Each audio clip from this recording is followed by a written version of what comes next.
شهر رمضان الذي أنزل فيه القرآن۔ السلام علیکم ناظرین، امید کرتا ہوں آپ خیریت سے ہوں گے۔ اللہ رب العالمین ہم سب کو اپنے حفظ و امان میں رکھے۔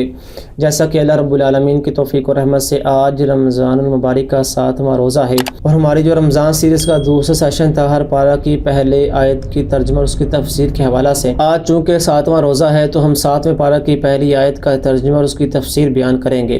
سب سے پہلے آپ 7ویں پارہ کی پہلی آیت کی تلاوت سماعت فرمائیے۔ اعوذ باللہ من الشیطان الرجیم، بسم اللہ الرحمن الرحیم۔ وَإِذَا سَمِعُوا مَا أُنزِلَ إِلَى الرَّسُولِ تَرَىٰ أَعْيُنَهُمْ تَفِيضُ مِنَ الدَّمْعِ مِمَّا عَرَفُوا مِنَ الْحَقِّ يَقُولُونَ رَبَّنَا آمَنَّا فَاكْتُبْنَا مَعَ الشَّاهِدِينَ۔ جی،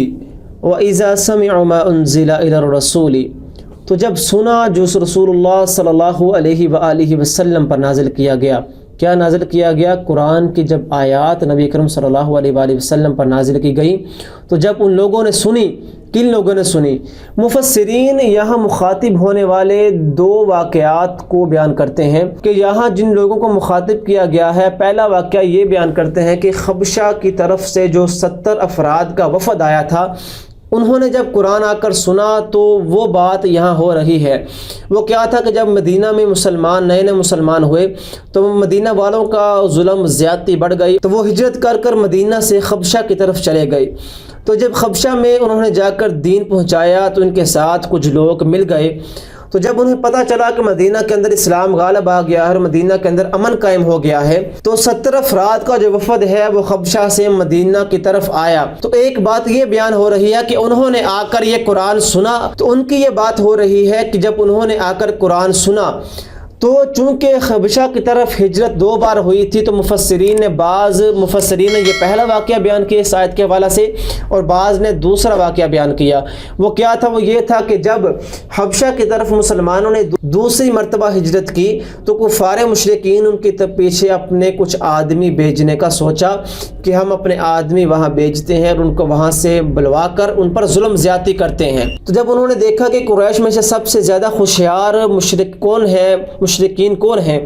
تو تب انہوں کو جب 2 انسان ملے، وہ یہ تھے کہ عامر ابن عاص اور عبداللہ بن ربیعہ، یہ تب مشرک تھے، تب ابھی مسلمان نہ ہوئے تھے۔ ان دونوں کو انہوں نے مسلمانوں کے پیچھے حبشہ بھیجا۔ انہوں نے وہاں جا کر حبشہ کے جو پادری تھے ان سے ملے، ان کو تحفے تحائف پیش کیے، ان کو مدلل اپنی بات بتلائی، ان کو اپنی طرف ترغیب دلائی، ان کو یہ بتلایا کہ ہم اس کام آئے ہیں، آپ ہماری حمایت کا اعلان کریں۔ تو ان پادریوں نے ان تحفے تحائف کو قبول کیا، ان کی حمایت کا اعلان کر دی کہ ہم جب نجاشی کے دربار میں اس بات کو بیان کریں گے تو آپ ہماری حمایت کریں گے کہ یہ بات ٹھیک کہہ رہے ہیں۔ تو جب یہ دونوں نجاشی کے دربار میں پیش ہوئے، جا کر واقعہ سنایا کہ مدینہ کے اندر کچھ لوگ اپنا دین چھوڑ کر اور آپ کا دین بھی چھوڑ کر یہاں آپ کے ملک میں آ چکے ہیں، تو ان کے گھر والوں نے ہماری ڈیوٹی لگائی ہے کہ ہم ان کو واپس لے کر جائیں، تو کیونکہ ان کے گھر والے سب سے زیادہ نگران ہیں ان لوگوں پر۔ تو نجاشی نے جب ان کی بات سنی تو پادریوں سے مشورہ کیا، پادریوں نے بھی ان دونوں کی حمایت کی کیونکہ پہلے ان کے ساتھ جو سیٹنگ ہو چکی تھی۔ تو نجاشی نے عقل کا مظاہرہ کیا، اس نے کہا کہ میں پہلے ان کی بھی بات سنوں گا تو پھر میں کوئی فیصلہ کروں گا۔ نجاشی نے مسلمانوں کو بلایا، تو مسلمانوں کے وفد میں سے جب ان کو یہ نجاشی نے مخاطب ہو کر کہا کہ تم لوگ کون سا دین پر عمل کر رہے ہو، تم نے اپنا دین بھی چھوڑ دیا، میرے ملک میں آ کر میرے دین کو بھی اختیار نہیں کیا، تم کون سی نئی بات لے کر آ گئے ہو؟ تو مسلمانوں کے وفد میں سے جعفر بن ابی طالب نے نجاشی کے ساتھ ہم کلام ہونے کا فیصلہ کیا۔ تو جب نجاشی نے اس سے پوچھا کہ یہ کیا معاملہ ہے، تو اس نے کہا کہ ہم لوگ جب زمانہ جاہلیت میں تھے ہم مردار کھایا کرتے تھے، ہم بتوں کی پوجا کیا کرتے تھے، ہم اپنے رشتہ داروں کے ساتھ برا سلوک کیا کرتے تھے، ہم غریبوں کا حق مارا کرتے تھے، ہم پاک دامن عورتوں پر تہمت لگایا کرتے تھے، ہم زنا کیا کرتے تھے، ہم بدکاری کیا کرتے تھے، ہم شراب پیا کرتے تھے۔ تو ایک اللہ کا رسول آیا محمد الرسول اللہ صلی اللہ علیہ وسلم، اس نے آ کر بتلایا کہ مردار حرام ہے، اس نے آ کر بتایا کہ بت تمہارا کوئی بھی نفع نقصان کا مالک نہیں ہے، ایک اللہ کی عبادت کرو، نماز پڑھو، قرآن پڑھو، زکوٰۃ دو، حج کرو، یہ تمام تر اس نے بتائے۔ اپنے قرابت داروں کے حقوق کا خیال کرو، ان سے اچھا سلوک کرو، رشتہ داروں کے ساتھ اچھا سلوک کرو۔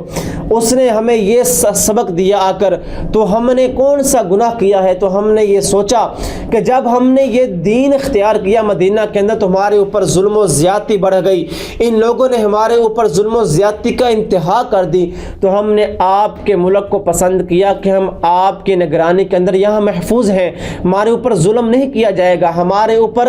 جو ظلم زیادتی مدینہ کے اندر ہوا کرتی تھی اس ملک کے اندر ہمارے اوپر ظلم زیادتی نہیں کی جائے گی، اس لیے ہم نے آپ کے ملک کو چنا، آپ کے ملک میں پناہ پذیر ہونے کا فیصلہ کیا۔ تو نجاشی نے کہا کہ جو تم دین پر عمل کر رہے ہو مجھے وہ پڑھ کر سناؤ، جو قرآن جس پر تم عمل کر رہے ہو وہ پڑھ کر سناؤ۔ تو جعفر بن ابی طالب نے سورۃ مریم کی ابتدائی آیات کی تلاوت کی، اس انداز سے تلاوت کی کہ جب انہوں نے یہ تلاوت سنی تو مفسرین لکھتے ہیں کہ جو نجاشی تھے اس نے تلاوت سننے کے بعد اس کی آنکھوں سے ایسے آنسو جاری ہوئے کہ اس کی جو داڑھی تھی وہ تر ہو گئی، اور جو پادری تھے ان کی آنکھوں سے بھی ایسے آنسو طاری ہوئے کہ ان کے جو مصحف تھے، جو ان کے لکھنے کی چیزیں تھیں، مصحف تھے، وہ بھی آنسو کے ساتھ تر ہو گئے۔ تو یہ دوسرا واقعہ جو مفسرین اس آیت کے بارے میں بیان کرتے ہیں وہ کیا تھا کہ ترى اعینہم تفیض من الدمع مما عرفوا من الحق۔ تو یہاں یہ بات مفسرین نوٹ کر رہے ہیں کہ اس آیت کے بارے میں یہ واقعہ ہے، وہ کیا تھا کہ وَإِذَا سَمِعُوا مَا أُنزِلَ إِلَى الرَّسُولِ، کہ جب انہوں نے سنا جو آپ صلی اللہ علیہ وآلہ وسلم پر قرآن نازل کیا گیا، ترى اعینہم تفیض من الدمع، تو کیا آپ دیکھتے ہیں کہ ان کی آنکھوں سے ایسے آنسو ٹپک رہے ہیں، ان کی آنکھوں سے آنسو ٹپکنے شروع ہو گئے، ان کی آنکھوں سے آنسو جاری ہونے شروع ہو گئے۔ مما عرفوا من الحق، انہوں نے کہا ہم نے حق کو پہچان لیا، جیسے نجاشی نے کہا تھا کہ میں نے حق کو پہچان لیا، میں لوگوں کو کبھی بھی تمہارے حوالے نہیں کروں گا، تمہارے پاس نہیں بھیجوں گا، اور نہ ہی ان کو اپنے ملک سے نکالوں گا۔ تو یہ ایک واقعہ یہاں نوٹ کرتے ہیں۔ دوسرا واقعہ یہ نوٹ کرتے ہیں کہ جو 70 افراد کا وفد حبشہ کی طرف حبشہ سے مدینہ میں آیا تھا، انہوں نے آ کر آپ صلی اللہ علیہ وآلہ وسلم کی زبان سے قرآن سنا تو ان کی آنکھوں سے بھی آنسو ٹپک پڑے، انہوں نے کہا مما عرفوا من الحق، ہم نے حق کو پہچان لیا ہے، اور انہوں نے آگے سے کہا یقولون ربنا آمنا، ہم اپنے رب پر ایمان لے آئے ہیں، فاکتبنا مع الشاہدین، ہمارا نام شاہدین میں لکھ لیجئے، اے اللہ کے نبی ہمارا نام شاہدین کی فہرست میں لکھ لیجئے۔ یہاں شاہدین سے مراد صحابہ کرام ہے کہ آپ ہمارے نام بھی صحابہ کی فہرست میں لکھ لیجئے، ہمارا نام بھی اپنے غلاموں کی فہرست میں لکھ لیجئے۔ تو یہ تھا اس کا ترجمہ اور اس کی تفسیر 7ویں پارہ کی پہلی آیت کا۔ اللہ رب العالمین سے دعا ہے کہ اللہ رب العالمین ہم سب کو قرآن کو سمجھ کر اس پر عمل کرنے کی توفیق عطا فرمائے، اور اس رمضان کی برکتیں اور رحمتیں سمیٹنے کی توفیق عطا فرمائے۔ وآخر دعوانا ان الحمد للہ رب العالمین۔